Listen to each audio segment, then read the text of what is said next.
नमो नमः मित्रों, मैं अंजू शर्मा संस्कृत जीवनम में आप सभी का स्वागत करती हूँ। तो मित्रों, जैसा कि हम लोगों ने अभी तक अपने 12वीं किरातार्जुनीयम प्रथम सर्ग का अध्ययन किया था, उसमें 3 भूमिका भाग में हमने किरातार्जुनीयम के भूमिका भाग से जो मुख्य प्रश्न बन सकते थे, उन सभी प्रश्नों का अध्ययन हम लोगों ने अपने किरातार्जुनीयम के 3 भूमिका भागों में कर लिया था। तत्पश्चात हम लोगों ने प्रथम सर्ग के सभी श्लोकों का अध्ययन भी कल की कक्षा में समाप्त कर दिया है। तो मैंने कल की कक्षा में ही आप सभी को बताया था कि हम अगली कक्षा में आप सभी के सामने जो हमारे किरातार्जुनीयम के प्रथम सर्ग से जो मुख्य सूक्तियां हैं, जो कि हमारे टेट हो, चाहे यूपी टेट हो, चाहे एमपी टेट हो, रीट हो या सुपर टेट हो, टीजीटी हो, एलटी हो, यहाँ तक कि पीजीटी में भी जो सूक्तियां पूछी जाती हैं, तो आज मैं किरातार्जुनीयम ग्रंथ से जो सूक्तियां बन सकती हैं, जो मुख्य सूक्तियां हैं, उनमें से कुछ सूक्तियों को लेकर आई हूँ और मैं पूरी कोशिश करूंगी कि कल की कक्षा में हम जो बाकी की बची हुई सूक्तियां हैं उनका भी अध्ययन समाप्त कर दें। तो अभी तक हमारे साथ जो लोग लाइव जुड़ चुके हैं उनमें से सुमन जी हैं, शिल्पी मिश्रा जी हैं, पंखुड़ी वर्मा है, विपुल जी हैं, अजय गौड़ है, विजय है, रिहान खान है, अमायरा अहमद है। आप सभी लोग वीडियो की लिंक को शेयर कर दीजिए जिससे अधिक से अधिक लोग लाइव जुड़ जाएं। साथ ही साथ दिव्या देवी जी भी हैं। तो मैं सभी मित्रों से ये अनुरोध करना चाहूंगी कि आप लोग लाइव आया कीजिए और समय से आया कीजिए, जिससे कि आपके कोई भी महत्वपूर्ण प्रश्न या सूक्ति या भी जो भी हमारी महत्वपूर्ण चर्चा होती है किसी भी विषय पे, चाहे वो व्याकरण हो चाहे वो साहित्य हो, आपकी छूट नहीं जाए। तो आप लोगों ने वीडियो की लिंक को शेयर कर दिया होगा। तो आइए हम लोग जो हमारी सूक्तियां हैं उनके विषय में आज अध्ययन करते हैं। तो हमारी जो महत्वपूर्ण सूक्तियां हैं वही मैंने सभी लिखी हैं, जो कि अधिकांशतः परीक्षाओं में पूछी जाती हैं। तो जो हमारी प्रथम सूक्ति है, आप लोग वाचन करते चलिए, साथ ही साथ इसके अर्थ को बहुत अच्छे से जानते चलिए। और आप लोग, अगर आपके पास बुक्स है तो बहुत अच्छी बात है, नहीं तो आप लोग कॉपी को साथ लेकर बैठिए और उस पर नोट करते चलिए। तो हमारी जो प्रथम सूक्ति है वो है वनेचर के द्वारा ही, ये हमारी आज की जितनी सूक्तियां हैं ये वनेचर के द्वारा ही कही हुई सूक्तियां हैं, तो इसको भी आप लोग ध्यान रखिए। और प्रथम सूक्ति में वनेचर कहता है, नहीं प्रियम प्रवक्तुम इच्छन्ति मृषा हितैषिणः। तो इसमें जो वनेचर है वो कहता है कि न माने नहीं, ही माने निश्चित ही, प्रियम प्रिय, प्रवक्तुम बोलने की, इच्छन्ति माने इच्छा करता है, मृषा माने असत्य या झूठ, हितैषिणः हित ऐषिणः हित चाहने वाला। अब यहाँ वनेचर युधिष्ठिर से कहता है कि हे राजन, आपने मुझे दुर्योधन के जो प्रजा विषयक वृत्तांत को जानने के लिए भेजा था, मैं उन सभी वृत्तांत को जानकर आज आपके सम्मुख लौट आया हूँ और मैंने जिस चीज को वहां जिस प्रकार से देखा है, मैं उसी प्रकार से आपके सम्मुख उस वाणी को प्रकट कर रहा हूँ। मैं उसमें कुछ भी अपनी तरफ से नहीं मिलाना चाहता हूँ। क्यों? क्योंकि जो हितैषिणा, हित चाहने वाले लोग होते हैं, हित को चाहने वाले, जो किसी का हित करना चाहते हैं, ऐसे लोग, मृषा झूठ, प्रिय यानी कि जिसके विषय में वो हित चाहते हैं उसको झूठ, ऐसा झूठ जो उसको अच्छा लगे, ऐसा झूठ, प्रवक्तुम माने बोलने की, ना माने नहीं, इच्छन्ति माने इच्छा करते हैं कि हे राजन, मैंने वहां जो जिस प्रकार से देखा मैं आपके सम्मुख वही सब कुछ वर्णित करता हूँ, क्योंकि मैं आपका हितैषी हूँ, हित चाहने वाला हूँ। और जो हित चाहने वाले होते हैं वो कभी भी असत्य प्रिय को बोलने की इच्छा नहीं करते हैं। तो इसलिए मेरे द्वारा जो भी आपके लिए कटु वचन प्रयुक्त किए जाएं या जो भी आपके हित में बोला जाए, मैं आपके हित को ध्यान में ही रखता हूँ, क्योंकि हो सकता है मेरी वाणी से आपको कुछ बुरा लगे, इसलिए मैं आपसे पहले ही क्षमा प्रार्थना करता हूँ, किंतु मैं आपका हित चाहता हूँ, इसलिए आपके सम्मुख सभी सत्य बोलूंगा, कुछ भी असत्य प्रिय नहीं बोलना चाहता। ठीक है, तो इस सूक्ति को हमने जान लिया है। अगली जो हमारी सूक्ति है वो है हितम मनोहारि च दुर्लभम वचः। ये भी हमारी वनेचर के द्वारा ही कही हुई सूक्ति है। तो इसका जो वक्ता है यह भी वनेचर है। वनेचर ही कहता है कि हे राजन, हितकर और मनोहारी, मन को हरने वाले, अर्थात जो हमारे हित में भी हो, हमको अच्छे भी लगे ऐसे, और जो हमारे हित में हो, जो हमारा हित करें, साथ ही साथ जो हमारे मन को हरे, मन को हरने का तात्पर्य जो हमारे मन को अच्छे भी लगे, ऐसे वचा माने वाणी, ऐसे वचन, दुर्लभम अर्थात कठिनता से प्राप्त होते हैं। आप लोगों ने सुना होगा, मैंने पहले भी बताया और आप लोगों ने कई बार सुना होगा कि जो औषधि हमें अधिक से अधिक जो अति शीघ्र लाभ पहुंचाती है वो अत्यंत कटु होती है, कड़वी होती है। तो जो औषधि कड़वी होती है वही अति शीघ्र असर करती है, अर्थात वही हमारे लिए सबसे अधिक लाभदायक होती है। उसी प्रकार के जो वचन हमारे हित में होते हैं, हो सकता है कि वो आपको अच्छे ना लग रहे हो, किंतु वही वचन हमारे लिए बहुत अच्छे होते हैं। तो उसी चीज को बता रहा है फर्नीचर, कह रहा है कि जो हितकर भी हो, हमारा भला भी करें और हमारे मन को अच्छे भी लगे, हमको प्रिय भी लगे, ऐसे जो वचन होते हैं वो कैसे होते हैं? दुर्लभ होते हैं, अर्थात कठिनता से प्राप्त होते हैं।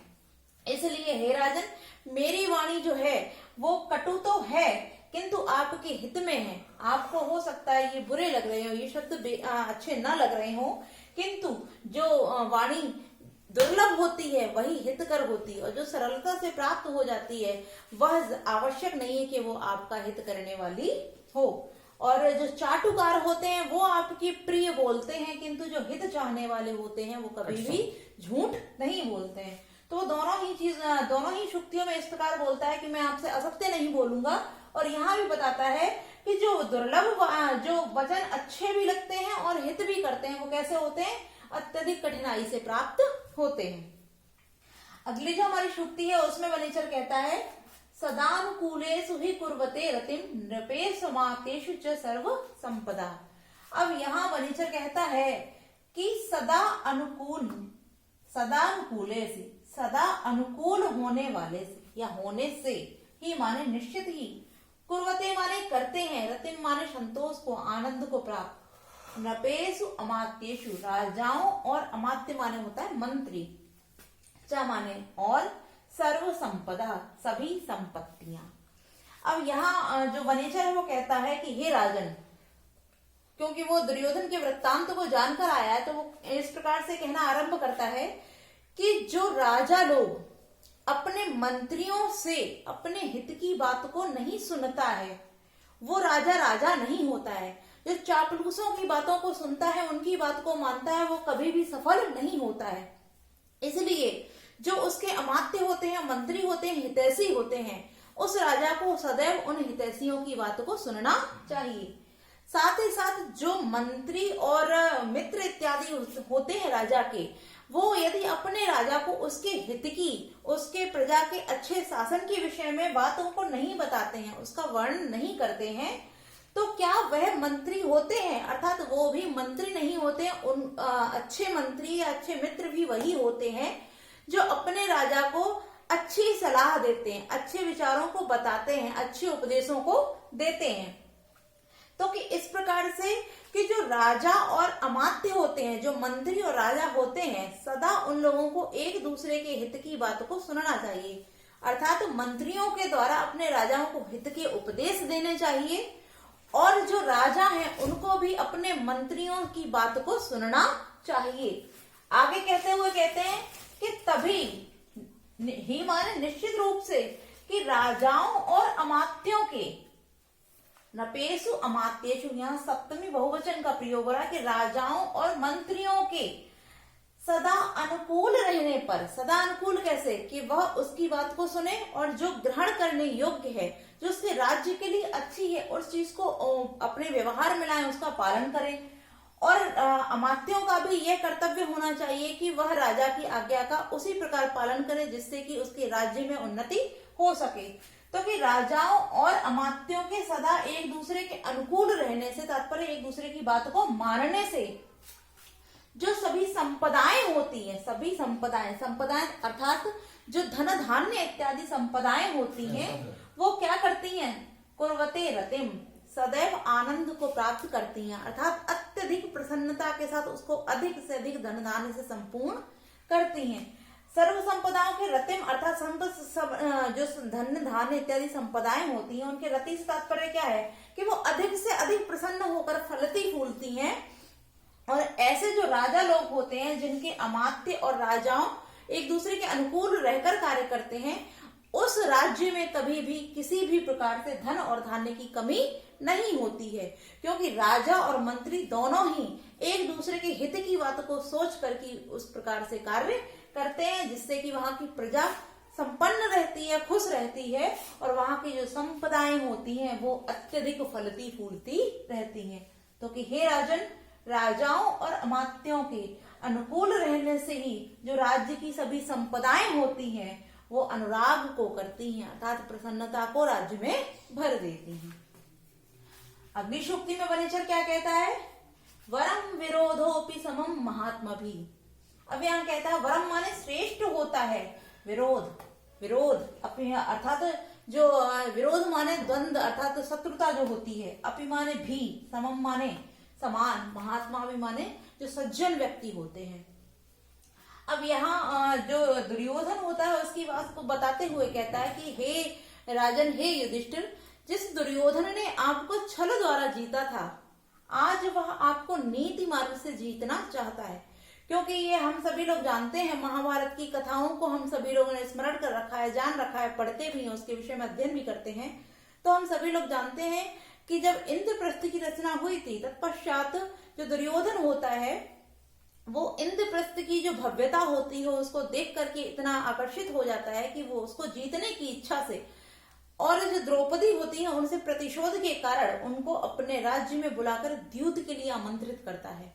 और द्यूत में वह अपने मामा शकुनी के द्वारा इस प्रकार से द्यूत खेलता है कि उसके जो पासे होते हैं उसको अपने वश में करके जो युधिष्ठिर होते हैं उनको सब कुछ हारने के लिए मजबूर कर देता है। क्योंकि वह जो द्यूत होता है वो छल से युक्त होता है, वह द्यूत निष्पक्ष ना होकर के छल से खेला जाता है और छल में ही वहां वो जो युधिष्ठिर होते हैं अपना संपूर्ण राज्यपाठ इत्यादि हार जाते हैं। तो वो ये कहता है कि जिस राज्य को उसने छल से जीता था आपसे, उसी राज्य को वो पुनः आपसे नीति मार्ग से जीतना चाहता है। नीति मार्ग से तात्पर्य आपसे युद्ध में जीतना चाहता है। इसलिए क्योंकि आपकी ख्याति जो है, क्योंकि युधिष्ठिर को धर्मराज कहा जाता है कि आप धर्म के पथ पर रहते हैं और आपकी जो ख्याति है वो चारों ही दिशाओं में विश्वविख्यात है। तो आपके गुणों की अपेक्षा वह भी अपने गुणों का विस्तार दिनों दिन कर रहा है।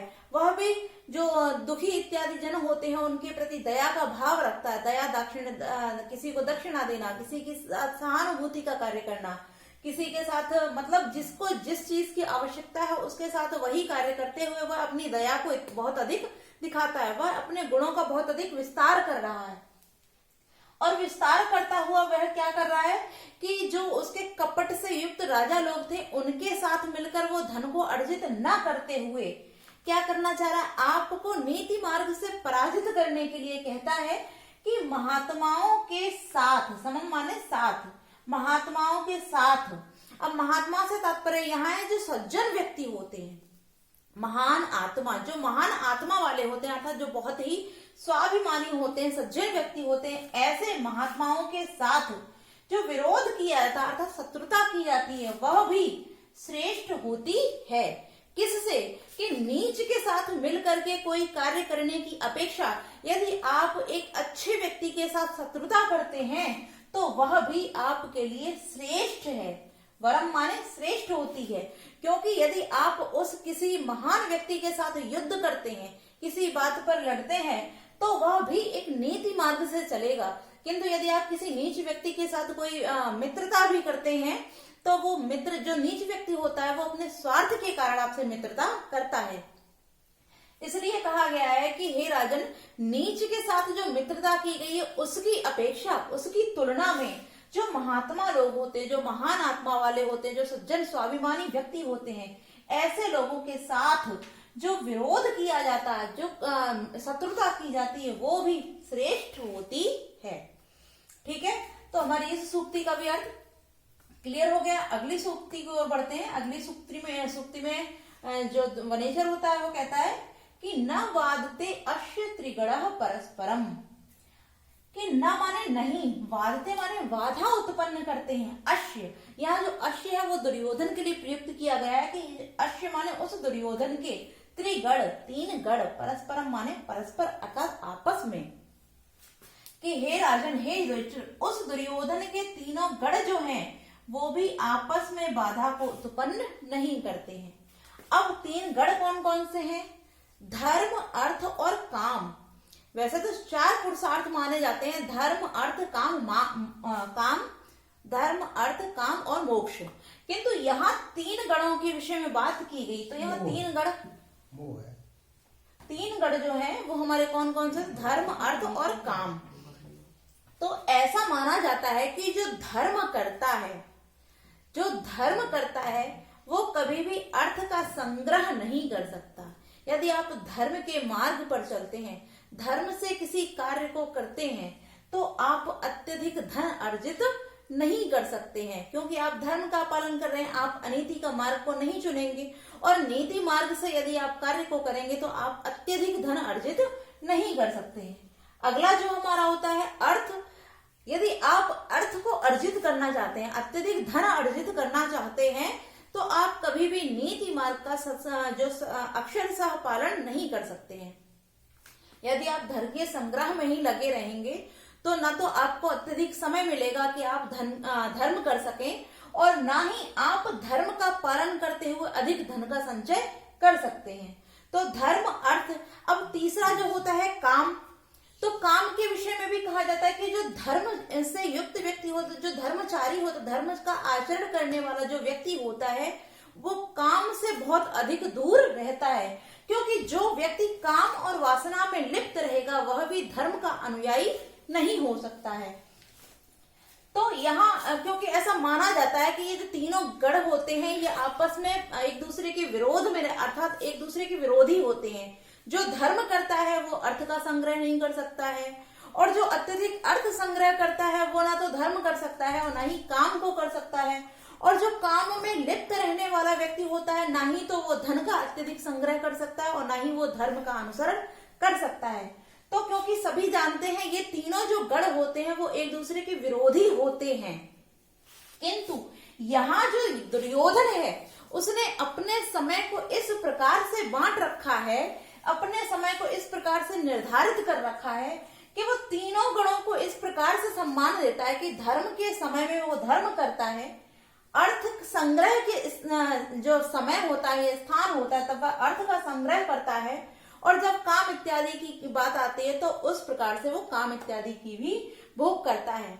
तो यहाँ के हे राजन, हे युधिष्ठिर, उस दुर्योधन के ये तीनों जो गण हैं वो भी क्या कर रहे हैं, परस्पर बाधित नहीं कर रहे हैं। उसकी जो धन संपदाएं इत्यादि हैं वो दिनों दिन बढ़ती जा रही हैं, और उसकी ख्याति भी चारों ओर फैलती जा रही है, क्योंकि जो उसके तीनों गण हैं वो एक दूसरे के साथ अनुराग कर रहे हैं। वो भी उसकी क्रियाओं से, कार्यकलापों से प्रसन्न होकर दिन प्रतिदिन उसकी ख्याति, अनुराग को, समृद्धि को बढ़ा रहे हैं, ना कि आपस में बाधित कर रहे हैं। इसलिए कि हे राजन, उसके तीनों गण, धर्म अर्थ काम, ये तीनों जो गण हैं वो आपस में बाधित नहीं हो रहे हैं। वो एक दूसरे के साथ सहयोग और प्रेम के साथ उसकी जो समृद्धि है उसको सदा सदा के लिए बढ़ाते हुए चल रहे हैं, उसमें दिन प्रतिदिन समृद्धि करते जा रहे हैं। ठीक है, तो ये जो हमारी सूक्ति है ये भी क्लियर हो गई है। अगली सूक्ति हम देखते हैं। तो अगली सूक्ति में भी यहाँ जो हमारे वनेचर है उसी के द्वारा कहा जा रहा है कि अहो दुरंता वलवद विरोधता, कि खेद है, अहो आश्चर्य है, दुरंता कष्टकारी होती है, बलवान, बलवद बलवानों के साथ, विरोधता अर्थात बलवानों के साथ जो शत्रुता की जाती है वो क्या होती है, अत्यधिक कष्टकारी होती है। अब ये क्यों बोलते हैं, वो बताते हैं कि हे राजन, हे युधिष्ठिर, वह जो दुर्योधन है उसने अनेक राजाओं से मित्रता कर ली है, और उसने अच्छे से अच्छे, जो अधिक से अधिक श्रेष्ठ धनुर्धारी हैं, ऐसे धनुर्धारियों का अपने साथ संगठन कर रखा है, उनको अपने साथ रखता है, और सभी राजाओं के साथ वह मित्रता करता है। उसने कई राज्यों को जीत रखा है, उसने उन राज्यों को जीत करके अपने राज्य में मिला लिया है, कई राज्यों को अपने संरक्षण में ले रखा है और अपनी सहायता के लिए उनको बाध्य कर रखा है, किंतु फिर भी बलवद विरोधता, वह आपसे दुखी रहता है, आपके विषय में सोचता रहता है, आपसे हार के लिए आप इस चीज को सोचता रहता है। और क्यों सोचता रहता है, क्योंकि आप इतने पराक्रमी हैं, आपके जो पांचों भाई हैं, आप पांचों भाई बहुत अधिक पराक्रमी हैं, बलशाली हैं, इसलिए वो सोचता रहता है कि अरे खेद है, क्यों बलवानों के साथ जो विरोध किया जाता है वह कष्टकारी होता है।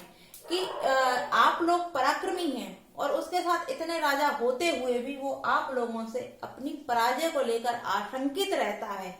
अब आशंकित क्यों रहता है? क्योंकि आप लोग पराक्रमशाली हैं, बलवान हैं, तो इसलिए वह डरा हुआ रहता है और कहता है कि बलवानों के साथ किया हुआ विरोध कष्टकारी होता है अंत समय में। आगे बोलता है जो अंतिम सूक्ति हमारी, प्रवृत्तिशाला खलु मादृशाम गिरह। अब वो अपनी वाणी के विषय में कहता है गिरह माम ईदृशाम, मेरे जैसे लोगों की, मेरे माँ ईदृशाम, मेरे जैसे लोगों की जो वाणी होती है, खलु मान निश्चित रूप से, प्रवृत्ति सारा अर्थात वृत्तांत का संग्रह मात्र होती है।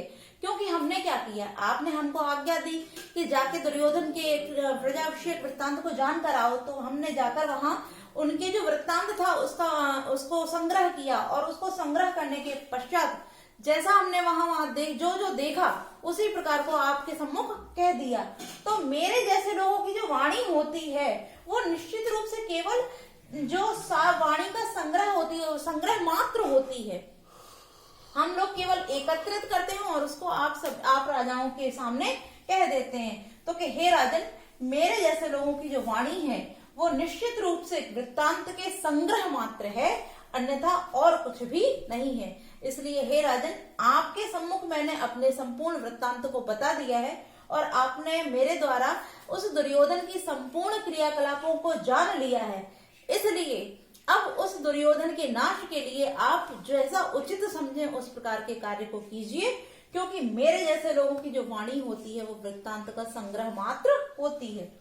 तो आज हम लोगों ने प्रथम सर्ग में जो वनेचर के द्वारा कही हुई मुख्य सूक्तियां थी उन सभी सूक्तियों के विषय में अध्ययन कर लिया है और कल की कक्षा में जो आगे की सूक्तियां हैं जिनकी, क्योंकि वनेचर ने जो सूक्तियां कही उनको अध्ययन कर लिया, तो अब जिनके द्वारा कही गई सूक्तियां हैं वो है द्रौपदी। तो द्रौपदी द्वारा जो कथित सूक्तियां हैं उनको हम कल की कक्षा में लेकर आएंगे। तो आज के लिए हम इतना ही रखते हैं। वीडियो अच्छी लगी हो तो आप लोग वीडियो को लाइक कीजिए, चैनल को सब्सक्राइब कीजिए जिन लोगों ने अभी तक नहीं किया है। तो आज के लिए इतना ही। नमो नमः मित्रों।